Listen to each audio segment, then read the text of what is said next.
Hi guys, James at Rampant Lion Reviews again for you today with another beer review. For this one, we are going to head over to America once again, and we're going to go to another brewery that I've never tried anything from before.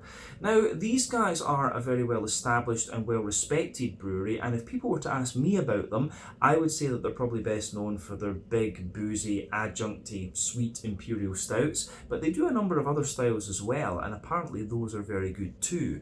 But it's only now that I'm finally getting the chance to look at a beer from this brewery. I've wanted to try something from them for quite some time, and that is mainly due to the fact that we get some quite random stuff here in Hong Kong. So for that, I am very, very grateful. But the beer we're going to have a look at today is a style that this brewery are quite renowned for. This particular example of that style is supposed to be very nice, so needless to say, I'm very, very curious to see what this beer is going to have in store for us. Hopefully it's another good beer. Hopefully it makes for an interesting review, and as always, I hope that you guys watching enjoy my take on this one as well. So yeah, for this review then, we are going to head to the state of Florida in the American Southeast. We're going to go to the city of Tampa, which is in the kind of central western part of the state, if we can call it that, and we're going to have a look then at my first beer from Angry Chair Brewing. So this particular beer is called Rocky Road. It comes in at 10.5% ABV, and they're describing this one as an Imperial Sweet Stout with walnuts, cacao and marshmallow, and it apparently contains lactose as well. So yeah, this should be very, very nice. If you've watched the channel for any length of time, you will know that I'm a big fan of the American Imperial Milk Stouts. I always used to love those, and I haven't seen a stout with lactose in it for quite a wee while, if memory serves me correctly. In Europe, it was always De Moorsluiter from the Netherlands who were doing these big lactosey Imperial Stouts. But like I say, I've wanted to try something from Angry Chair for quite a wee while, and finally the opportunity came up. So this is yet another beer that I picked up at the wonderful Gur Beer and at the One Mall in Tsim Sha Tsui in Kowloon here in Hong Kong. They're always getting some really, really random American stuff, which I'm very, very grateful for. So yeah, go and check them out. I'll put the link to their Facebook page in the video description below. Check them out on Instagram as well. That's where you can keep up to date with all the latest things that they're getting in actually. But yeah, let's crack on with this one then and see what the beer has in store for us. So, as always with my reviews, I'll tell you a little bit about the brewery before we taste the beer. If you want to get straight to the tasting though, just fast forward. All the usual links can be found in the video description below. That's the brewery website, the link to my other reviews that I'll do in the future from Angry Chair Brewing. This is the very first time I'm trying one of their beers, as I mentioned, but there's quite a few things from these guys making their way over here from what I understand, so we'll see about getting more of those reviewed. But there's all the usual social media down there. If you want to see more reviews, do please consider subscribing to the channel. The support that you give is massively appreciated, and remember, you can go into the channel homepage and search for beer using the geography tagging system. So go in there, use the little search bar, put in your hometown, state, county, province, prefecture, whatever you like. If I've reviewed beers from the area that you search for, they will pop up. Failing that, you can check out the playlist of beers from different countries. You'll find this one in the American playlist, along with a number of other things that's being added to quite regularly, of course.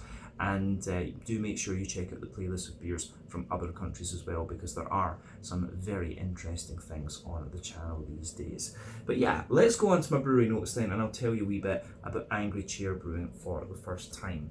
So, Angry Chair Brewing, as I mentioned to you already, are based in Tampa in Western Florida in the American Southeast, and the company was founded back in 2014 by Ben Romano, Ryan Dowdle and Shane Moser. So Ben originally studied electronics engineering, and apparently he started homebrewing back in about 2006, but then in 2009 he went to work as a professional brewer for Cigar City, who are of course regarded by many as, you know, the kind of pioneers of the Florida craft beer scene.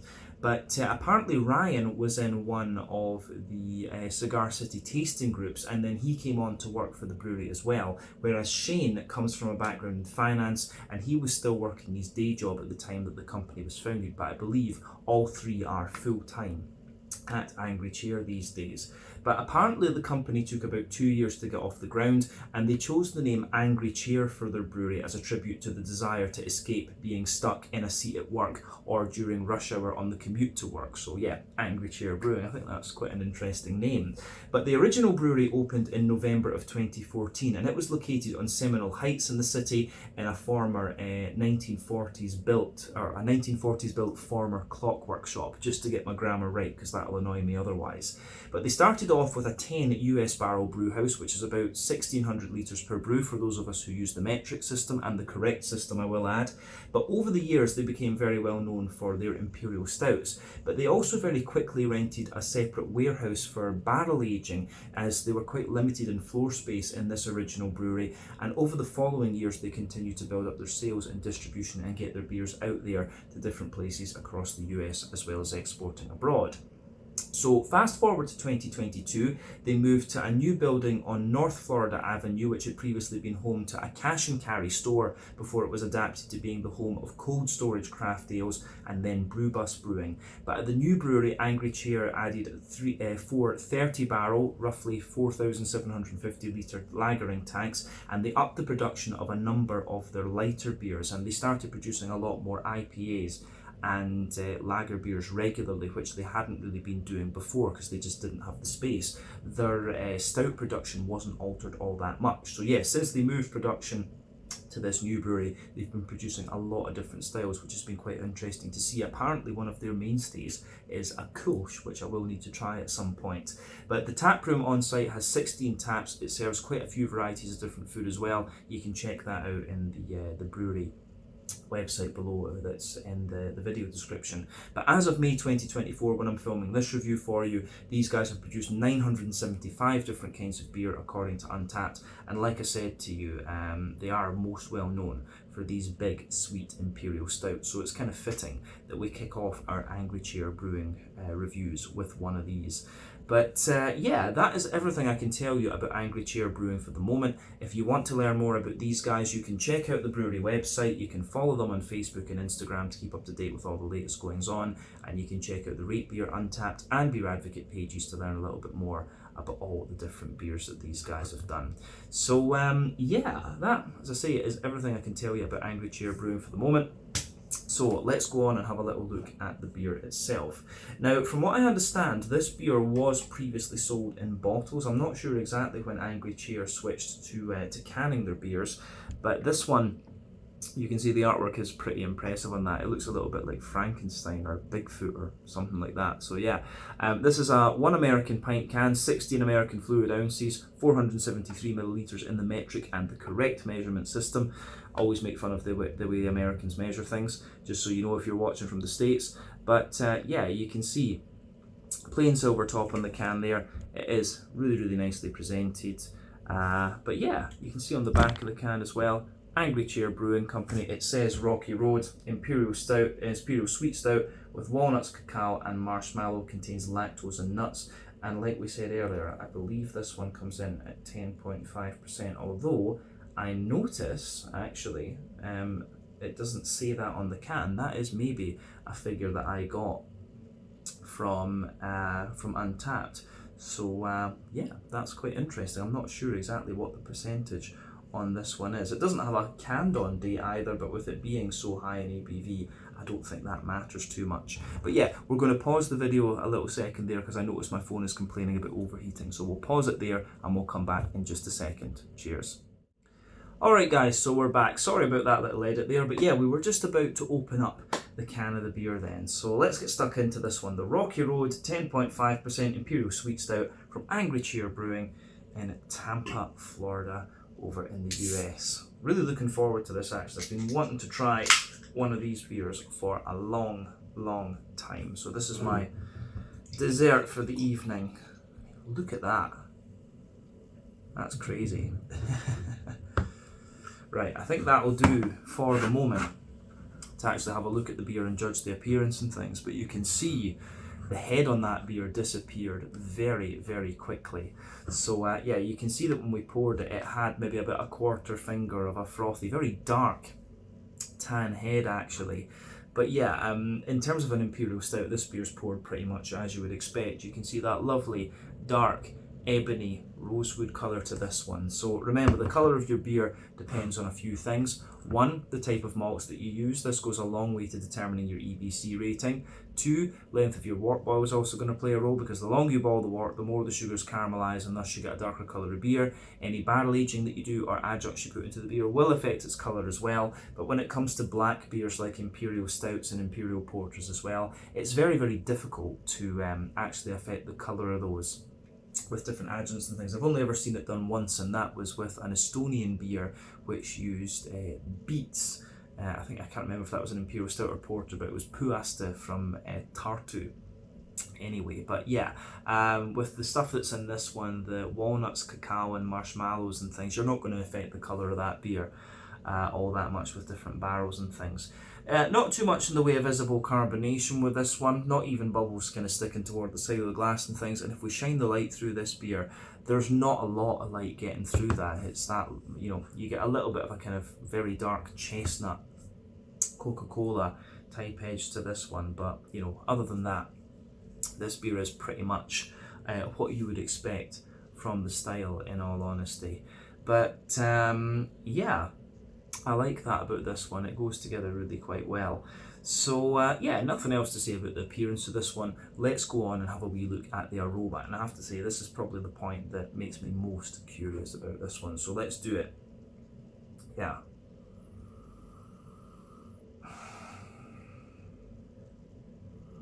Yeah.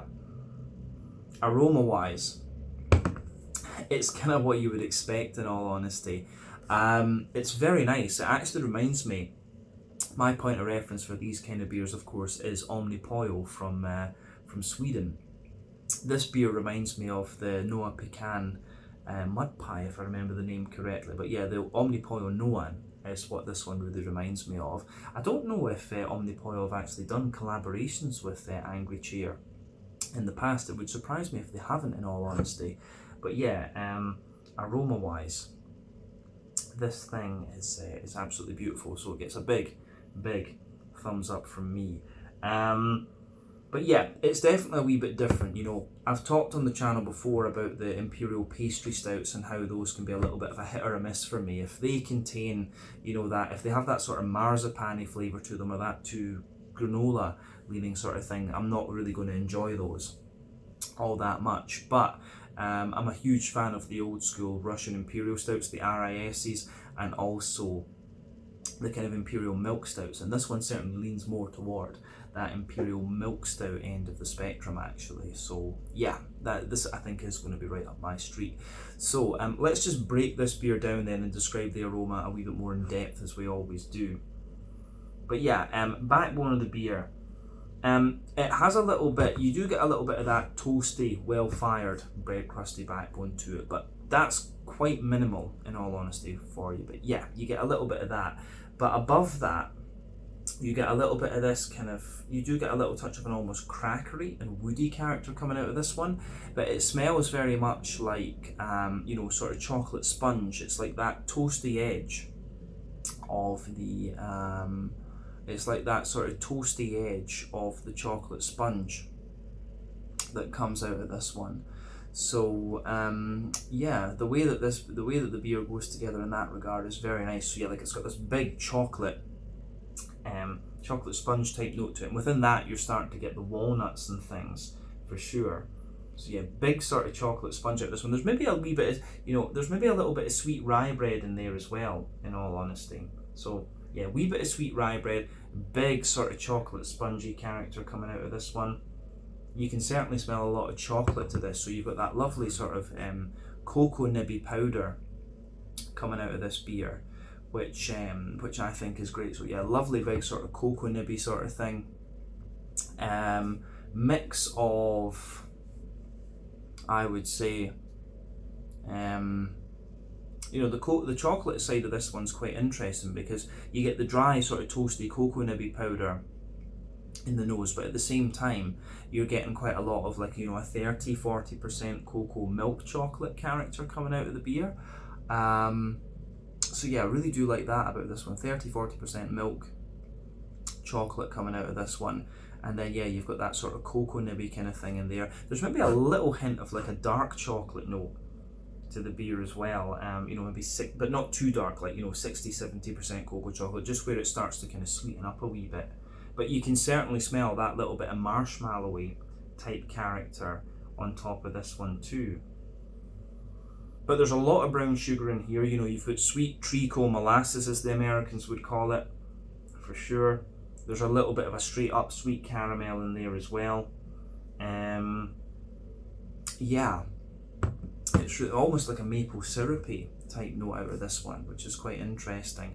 But when it comes to Imperial Stouts, you know, there's really two ways that you can play with this style. You can do sort of double mash Imperial Stouts, and that's going to give you that big, thick, sticky mouthfeel. I have the feeling that's what's going to be the case with this one. I think this will be a double mash Imperial Stout at minimum. You can even do triple mashes if you really want to.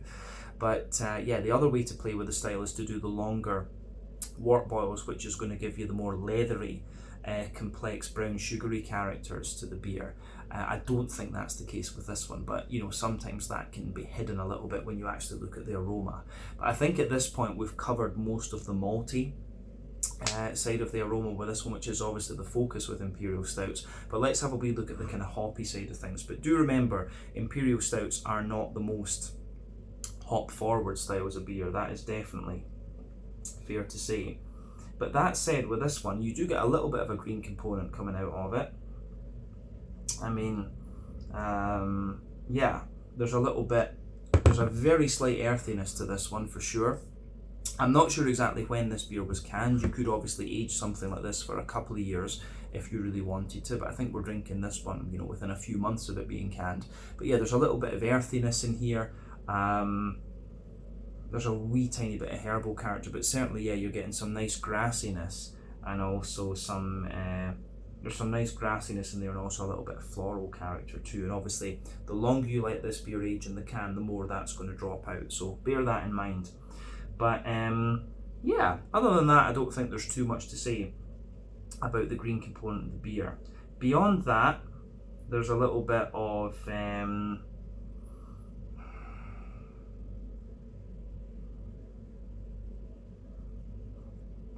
there's quite a lot of the fruity character in this one. I'm just trying to think. It has a little bit of that, I don't know if I'd quite call it raisins, but it's certainly got quite a little bit of like a juicy plummy note to it. Underneath that, you've got the drier prunes and the drier dates and things like that. So yeah, a little bit of a datey, kind of pruny sort of thing coming out of this one. Certainly some nice oily figs in there as well. There's black currant, quite a lot of black currant actually in this one. So yeah, it's prunes, dates, fig, black currant. I don't know if I'd go as far as saying this one has a little bit of a sharper blackberry, but yeah, it really is quite interesting in that regard for sure. But yeah, I certainly like how this one pieces together actually. The aroma on this is really, really nice. But yeah, aroma wise, this is I do really like how this one pieces together actually.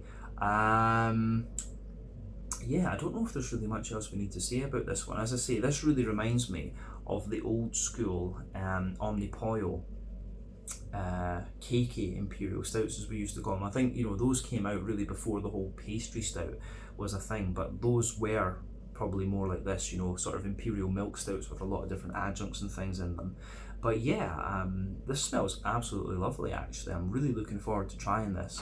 So as I always say, take a little bit of time to just enjoy the aroma of the beer before you get stuck into it. But I think this is going to be pretty special actually. So yeah, let me just get the rest of that out there. So yeah, this one is the Rocky Road, an Imperial Sweet Stout with walnuts, cacao and marshmallows at 10.5% if I'm not mistaken, from Angry Chair Brewing in Tampa, Florida, USA. Let's get stuck into this and see what it's all about. We've been wanting to try something from this brewery for years. Slàinte, skål, cheers.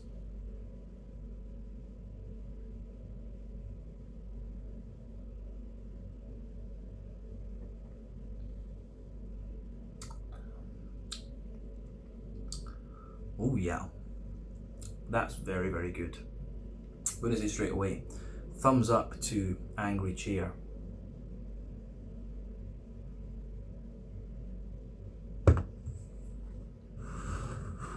Yeah, if you get the chance to try this, and if this is a benchmark for any of their other stouts, then you're definitely not going to be disappointed by this. Yeah, this is absolutely lovely.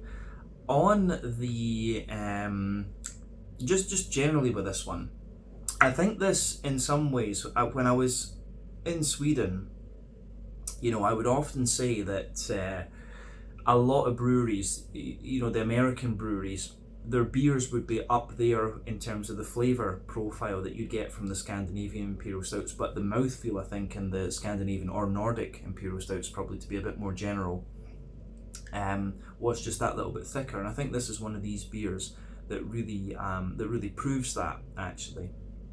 The character of this one is definitely a little bit more. It has the full flavour that you'd expect, but it just doesn't feel quite as thick and quite as oily and sticky and stuff like that as some of the Nordic ones that I've had before. But still, beautiful, beautiful beer, this one. And if this is a kind of benchmark for what you should expect from Angry Chair, you can see why this brewery certainly got as popular as they did, or as they have, I should say, because they're still alive. They're not they're not dead. But yeah, let's focus on that middle third of the palate then, and just see how we go. We'll start there and we'll work our way through the beer as we always do.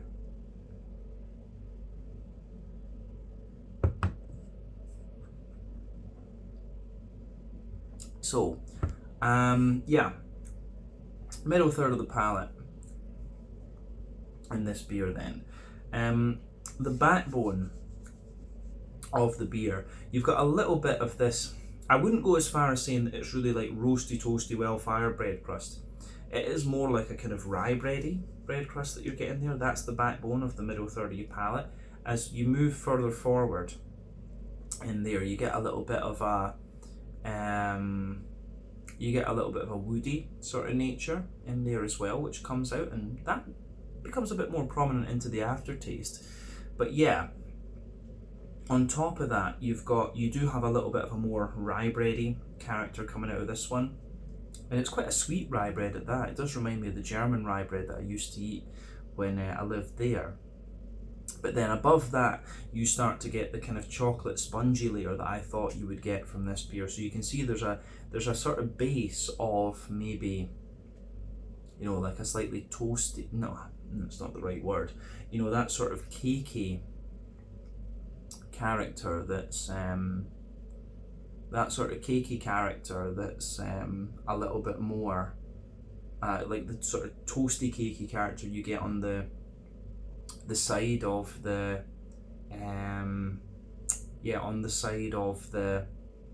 the bacon tray. That's the word I was looking for. So you've got a wee bit of that, but then you've got this more kind of sponge chocolate, like slightly dry chocolate sponge cakey layer, and within that you start to get the nutty characters out of the beer. So you can feel the sort of walnut, is it walnuts that are in this one? Yeah, you can feel the sort of walnutty character just kind of coming out of that a little bit.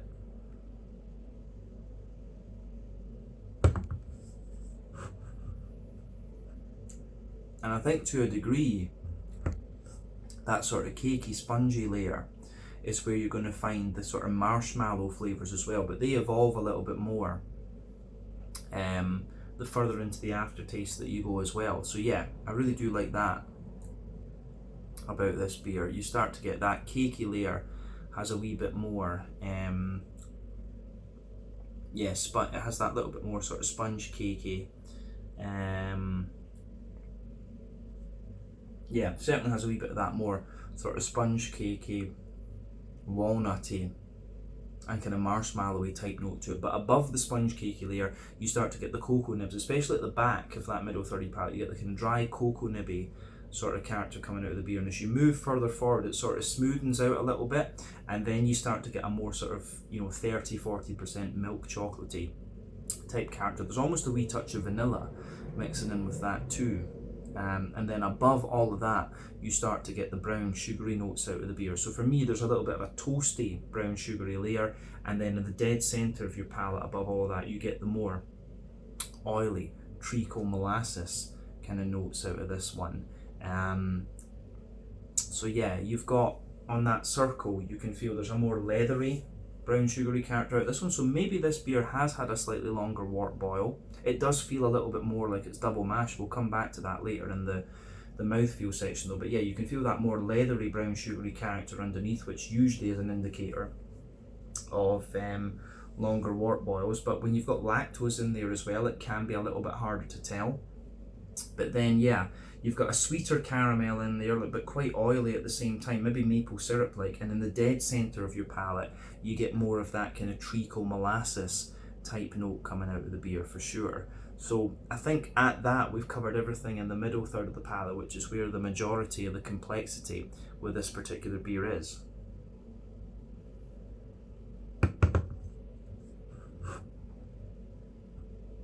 So yeah, on the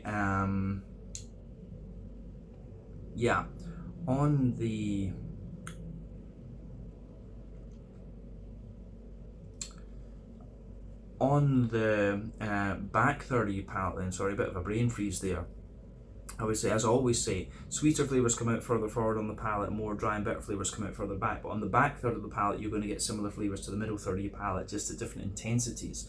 So the border region between middle and back third of your palate, you get a little bit of that bready build up in there, and in the base, yeah, you've got a wee bit of the rye bread, but then yeah, it's that kind of chocolate, nutty, spongy sort of thing, and a wee bit of the cocoa nib on top. But yeah, the base of that back third of your palate, you've got the sort of rye bready base, the rye bready bread crust base, which is a wee bit drier. You've got a little bit of the more kind of rye bready character, which is a little bit lighter and more airy, but still dry. Then you've got that sort of cakey, spongy note coming out of this one. You get the nice dry nutty notes in there, and you can feel a wee bit of the drier, more toasty, cocoa nibby characters just creeping over the top of that.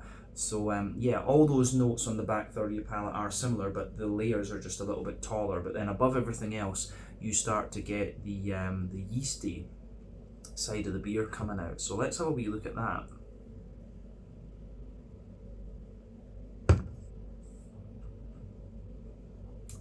So yeah, the yeasty side of the beer, for me, if you go to that back third of the palate, like it's a really sweet rye bread in the middle, then you get a more wholemeal brown bready character around the edge, and then you've also got a little bit of a more kind of brown bready bread crust around there. But yeah, the yeasty character in this beer is actually quite sweet and almost slightly nutty in a way, which I find really interesting. But definitely, yeah, back third of your palate, you can feel the flavour is taller.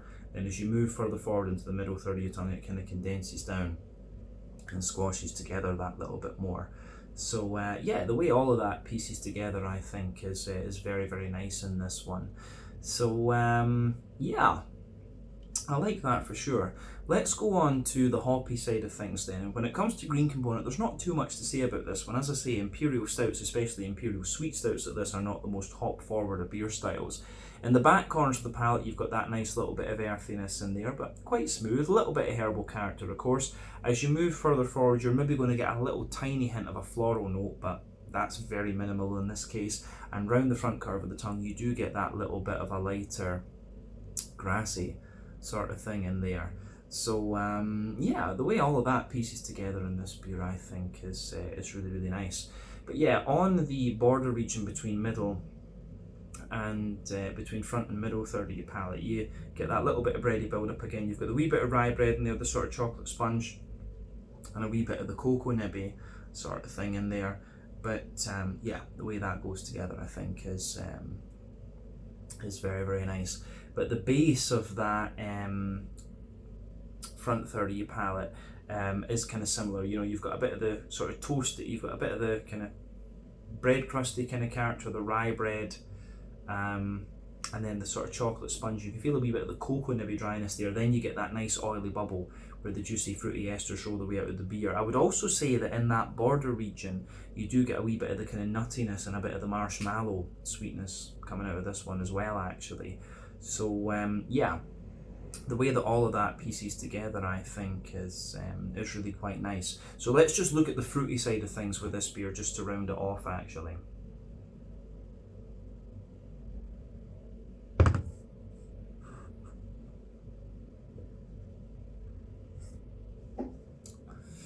Yeah, the fruity side of the beer is actually kind of what I would have expected from the aroma, to be honest with you. Like, It's quite, if you go, you get that nice oily bubble, of course, where the fruity esters roll their way out of the beer.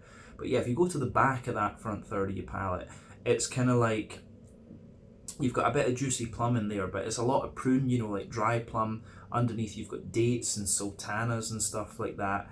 And as you move further forward into the middle of that front third of your palate, it's got a little bit of a sweeter figgy note to it. Then yeah, black currants in the a little bit of a kind of black curranty note in the base of that front half of the front third of your palate. And then yeah, you have that nice I don't know if I'd go as far as saying you've got blackberry out of this, but there's a little slight touch of juicy blueberry, sorry. You say blueberry or blackberry? I think more a blueberry type note just sitting on top of that. So yeah, prunes, dates, figs, prunes, dates, figs, and a little bit of a sort of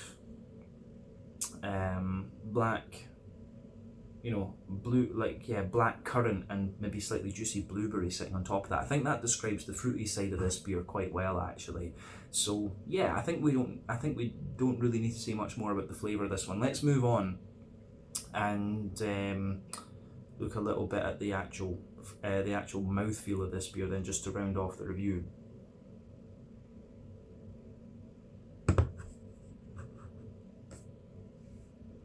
It does get a little bit more juicy and fruity and the more you drink of it, right enough. But yeah, so in terms of the mouthfeel of this one then, I would definitely say this beer is full-bodied, probably in the mid-range of full-bodied. Carbonation is very smooth. It's got a lovely, very slick, oily mouthfeel to it, this one. Like I say, not quite as thick as some of the Nordic Imperial Stouts that I've come across over the years, but nonetheless, it's very nice.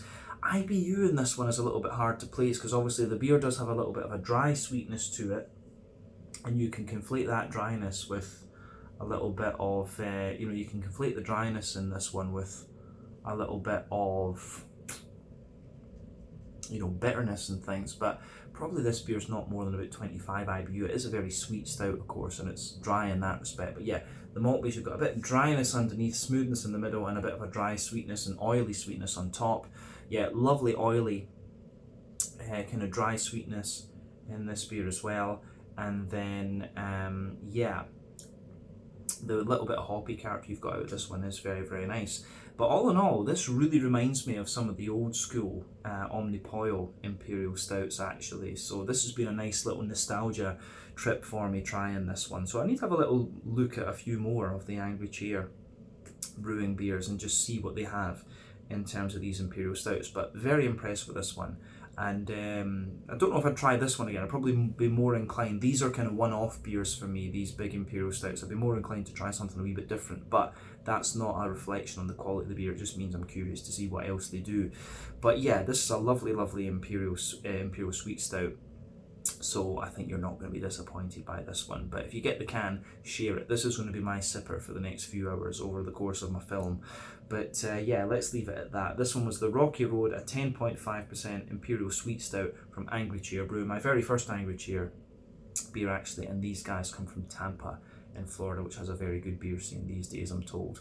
So yeah, once again, thank you for watching my beer reviews. Until the next time, please like, subscribe, share, all the usual YouTube stuff. Let me know your own thoughts on this beer in the comment section below. Let me know what your favourite beers are from Angry Chair Brewing as well, and we will see about returning to these guys again in the very near future. In the meantime, check out my social media, check out their social media, and I'll see you guys in the next review. Slange it, skull, cheers, and catch you guys in the next one. Ciao.